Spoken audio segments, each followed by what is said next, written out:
네, 안녕하세요. 대전시립미술관 학연구사 우리원입니다. 2023 세계유명미술특별전 미래저편의 대전 1993-2023 전시기획을 맡았습니다. 안녕하세요. 대전시립미술관 코디네이터 이차희입니다. 저는 이번 전시에서 국외작가 컨택, 현장 설치 지원 및 전시 외에 영상 제작이나 학술 심포지엄 같은 다양한 프로그램을 지원을 담당하고 있습니다. 안녕하세요. 대전시립미술관 전시 코디네이터 허혜진입니다. 저는 이번 전시에서 국내 작가 및 협력 특별전 운영 지원과 전시에 연관된 게임 개발에 지원을 맡고 있습니다.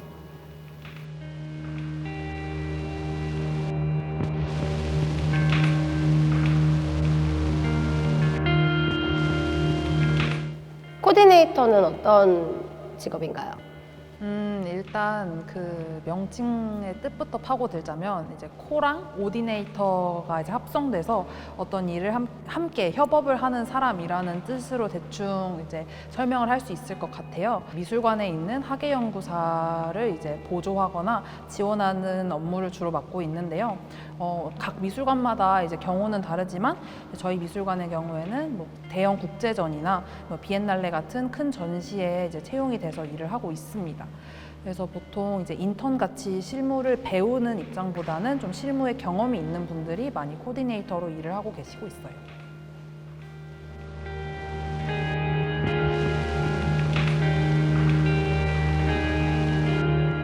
전시장에서 현장에서 설치하고 작품을 제작하면서 좀 변수가 많이 있었어요. 기억에 남는 에피소드 있으세요? 셰일리시 작가님의 작품 같은 경우에가 천장에 매달리는 행잉 작업이었는데 저희 미술관 특성상 천장에 그 행잉 작업을 무게를 견디기가 참 힘든 부분이 있었고 이제 처음에는 천장을 열어서 한번 행잉을 해보자는 의견이 있어서 한번 천장을 열어봤는데 저희 미술관 중앙홀 특성상 천장에서 바로 행잉을 할 수가 없어서 그 디데이에 썼던 아시바를 재활용해야 되냐 막 예산이 너무 적고 거기에다가 이제 셰일리시 작가님에 투자할 수 있는 예산이 한정적이다 보니까 이제 그 아시바를 다시 재활용해야 되냐 뭐 이런 조율 과정이 있었는데 이제 사실 디데이도 저희가 항상 전시 이제 준비하고 야근하고 이제 나올 때 디데이를 항상 보고 또 마음다짐을 하고 이랬는데 그걸 또 재활용하기는 또 그것도 너무 아깝고 이렇게 해서 근데 저는 그게 되게 재밌었던 게 우리가 이제 처음에 계획했던 거랑 다른데 변경이 되고 작가님이 요구하는 사항은 있고 한정된 조건 안에서 우리가 서로 막 그럼 이런 방식은 어떨까요? 저런 방식은 어떨까요? 아이디어를 냈었던 그 과정도 되게 재미있었거든요. 우선 처음에는 이제 93년도에 원작을 충실히 복원을 해야 된다고 생각을 했었어요. 그래서 이제 그 당시에 뭐 도록이나 아니면 그 당시 뭐 받아온 자료들을 계속 보면서 뭐 사이즈를 막 최대한 추측을 하고 뭐 이 자료는 이 작품 같은 경우에는 어떤 재료를 사용했나 같은 거를 이제 계속 보면서 좀 어떤 난관에 봉착하기도 했었는데 이제 미술관의 어떤 그 사이즈 크기 특성상 중국 실제 컨테이너를 드릴 수가 없어서 새로 제작을 해서 들여왔잖아요. 이제 산화제를 뿌린다든지 아니면은 뭐 이제 작업자분들이 실제로 그 안에서 뭐 쉬고 뭔가 시간을 보냈던 그런 느낌을 연출하기 위해서 일부러 음료를 바닥에 뿌린다든지 물감을 뿌린다든지 하는 과정이 있었는데 저는 그 과정이 참 재밌고 좀 신기했었습니다. 이게 저희가 일반적으로 전시를 하면 그 되게 깨끗한 화이트 큐브에 전시를 준비한 짧게는 6개월, 길게는 1년의 세월 동안 아무 일이 없었고 우리는 이렇게 딱 예쁜 모습을 보여준다 하는 게 보통 목표였는데 사실 이번 전시에서는 이런 내용들을 공유하는 게 어떤 전시라는 것이 가지고 있는 역할이라던가 그 과정을 이해하는 데 큰 도움이 되는 것 같아요. 우리도 그들을 아직 만나보지 못했고 어떤 그런 서신으로만 주고받은 거를 실제로 일해주시는 분들하고 현지의 재료를 가지고 국외에 있는 사람의 아이디어를 재현한다는 게 아마 30년 전에 그분들도 이런 과정을 겪지 않았을까 해서 많이 생각을 하는 시간이 됐었던 것 같아요.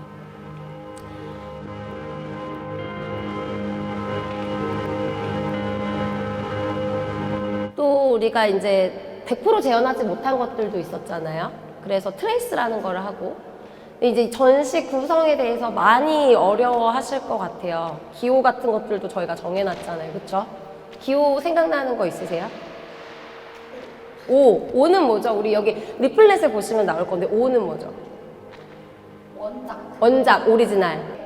제제작은 RC라고 해가지고 이제 제제작. 그 다음에 이제 복원한 경우 같은 경우에는 C.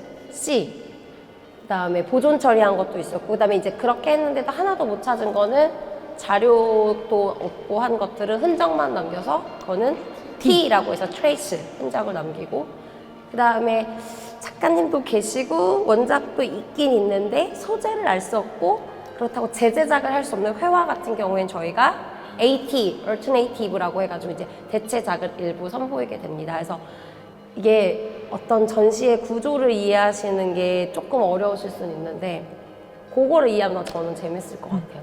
또 뭐 개인적으로 기억나는 에피소드 있으세요? 저는 그 크라인드 코닝 작가님의 작품을 이제 재제작하는 과정에서 좀 재밌는 일화가 있어가지고 좀 말씀을 드리고 싶은데요.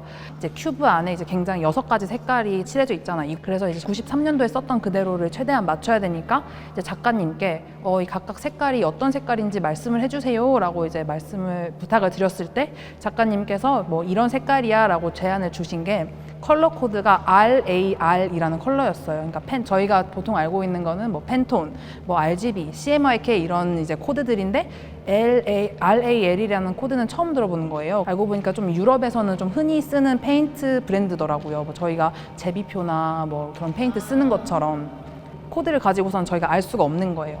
구글에 뒤져가면서 뭐 RGB 값을 구하고 그걸 가지고 뭐 한국에 있는 페인트 회사, 뭐 벤자민 무어, 제비표, 노루표 이런 사이트를 다 뒤져가면서 가장 비슷한 색깔들을 이제 막 골라내는 과정이 있었거든요. 그런 것들을 막 세부적으로 조율하는 게 저는 좀 새로운 경험이었는데 좀 재밌어가지고 좀 이런 경험도 있었다라는 걸 좀 사소하게 공유를 좀 해보고 싶었습니다. 저는 이 컬러 얘기 되게 중요한 것 같아요. 지금 저희 전시장 와 보시면 사실 전체는 다 화이트 큐브고 그다음에 일부 이제 미술관에 사용되는 좌대가 흰색 혹은 아주 어두운 갈색을 약간 띠는 검정색인데 이제 여기 컬러에도 제가 담고 있는 의미가 있었어요. 그 밖에 야외에서 있었기 때문에 그때는 아마 주변에 굉장히 많은 컬러가 있었을 건데 이걸 실내로 옮기기 때문에 온전히 화이트 큐브를 만들고 싶었어요.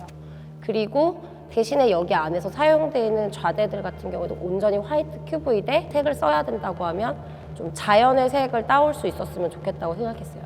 일반적으로 미술관에서 이제 전시할 때는 좀 기본적으로 쓰는 색깔들이 있는데 조금 특이한 검은색을 골랐었던 거는 어느 정도 나무라던가 그때 당시에 모습을 반영할 수 있는 컬러를 골랐고 그다음에 차이 씨가 말한 그런 컬러를 썼었던 이유는 그게 아마 그들이 와서 느꼈었던 한국의 색일 것 같아요.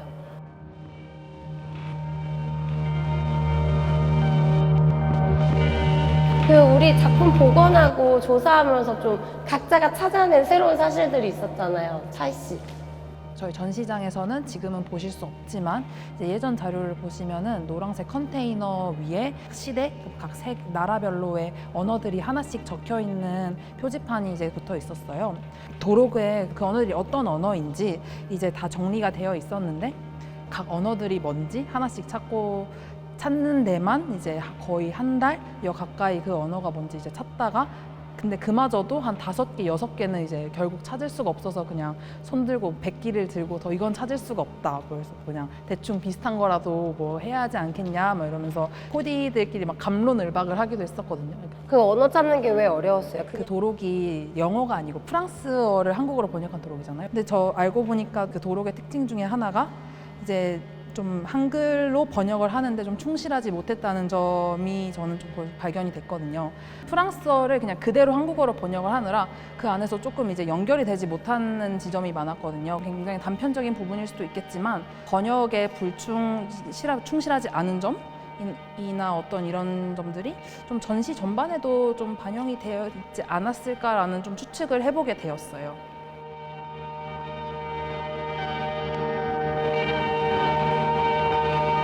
전시 준비하면서 약간 이상과 현실의 차이를 느꼈다던가 나의 욕구가 실현되지 않는 어떤 그런 과정들 좀 느꼈었던 거 있는지.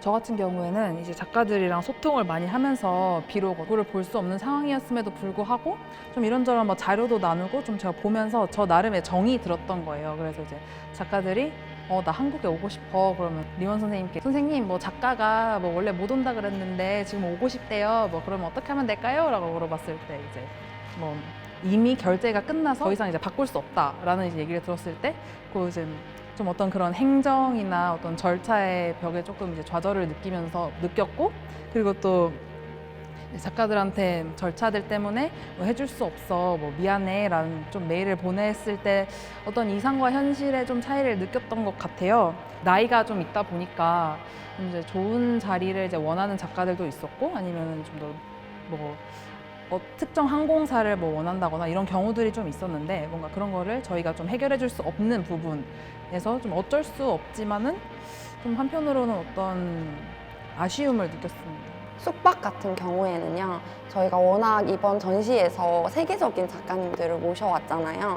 그래서 저도 되게 뭔가 좋은 호텔에서 장기간 숙박을 해드리고 싶었는데 이게 공기간이다 보니까 정해진 금액 안에서 또 정해진 곳도 몇 군데 있더라고요.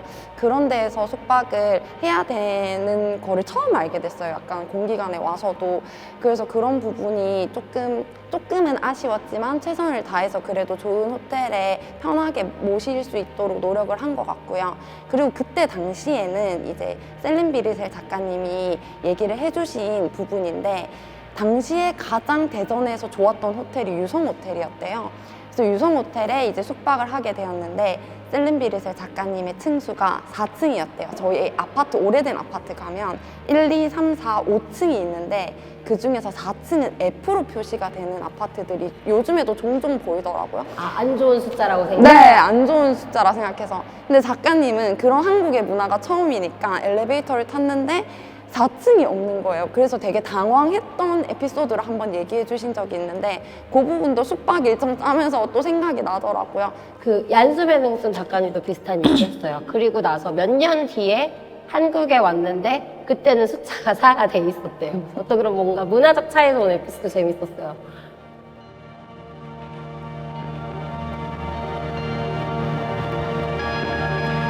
이번 전시의 어떤 킥, 각자가 생각하는 이번 전시에서는 꼭 이거를 묘미로 즐겨보셨으면 하면 좋겠다는 거.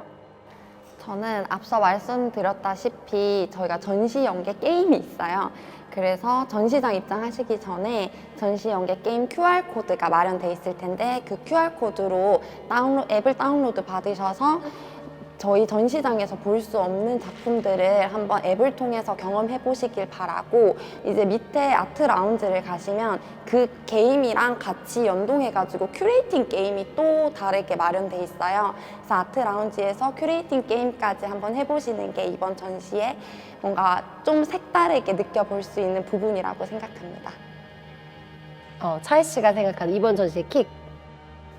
저는 어떤 작품을 보러 온다라는 느낌보다는 전시를 보러 온다라는 좀 마음가짐을 갖고 오면 좀 더 재밌게 관람을 하실 수 있을 것 같아요. 재제작, 뭐 복원, 보존의 과정이 전부 좀 종합적으로 녹아들어 있는 좀 전시이기 때문에 좀 이제 전시란 무엇인가? 그리고 어떠한 사람들이 이런 전시를 만들고 운영해 나가는지에 대해서 조금 고민을 해보면은 좀 재밌게 전시를 관람하실 수 있을 것 같고, 그리고 또 이제 저희 미술관 건물 바깥에 조각공원에 이제 저희 미술관 건물 안에 들이지 못한 작업들이 있으니까 전시를 보고 실제로 나가서 좀 더 실물 사이즈로 마주한다면은 좀 더 종합적이고 재밌는 관람이 되지 않을까라는 생각을 좀 하고 있습니다.